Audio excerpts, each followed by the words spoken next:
বন্ধুদের যদি কোচ প্রশাসন দিতে না পারে আমরা আরো অধিকতর আন্দোলন করতে আমরা বাধ্য হব। এতদিন অতিবাহিত হয়ে গেল, তারপরেও আমাদের কোনো আপডেট পাচ্ছি না আমরা।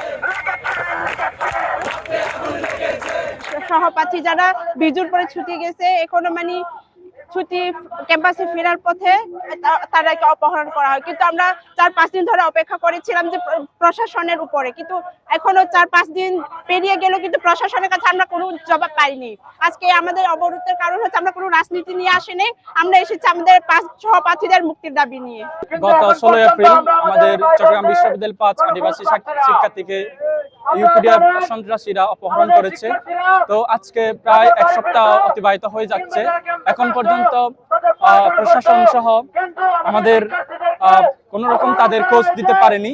তো সেই জায়গা থেকে আমরা চট্টগ্রাম বিশ্ববিদ্যালয়ের সাধারণ শিক্ষার্থীবৃন্দ এই আমাদের বন্ধুদের অতি দ্রুত নিঃশর্ত মুক্তির জন্য আমরা এখানে 20 মিনিট আমরা প্রতিবাদ সমাবেশ করছি। 20 মিনিট পরে আমরা এখান থেকে চলে যাব।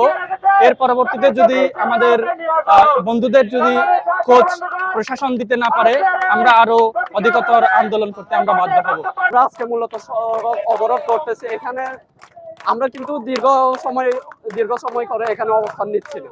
আমরা যা শুরু 10-20 মিনিট থেকে এখানে অবস্থান নিচ্ছি। তো এটার ফলে কোনো জনগণের কোনো হয়রানি হওয়ার কথাই না, কিছুক্ষণ মাত্র। তো এই অবরোধ মূলত আমাদের উদ্দেশ্য হচ্ছে, আপনারা জানেন অপহরণত 5 শিক্ষার্থী, আমাদের 24 শিক্ষার্থী সবাই। তো এখনো পর্যন্ত এতদিন অতিবাহিত হয়ে গেল, তারপরেও আমাদের কোনো আপডেট পাচ্ছি না আমরা। দেখা যাচ্ছে সেনাবাহিনী শুধুমাত্র সদর এলাকাগুলোতে অভিযান চালাচ্ছে।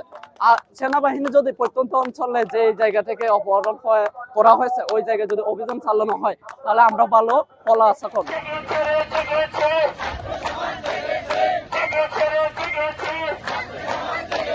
মাঠের অলরাউন্ডার আমি, আর ঘরের allrounder Tylox. Tylox toilet cleaner, clean মানেই টাইলক্স।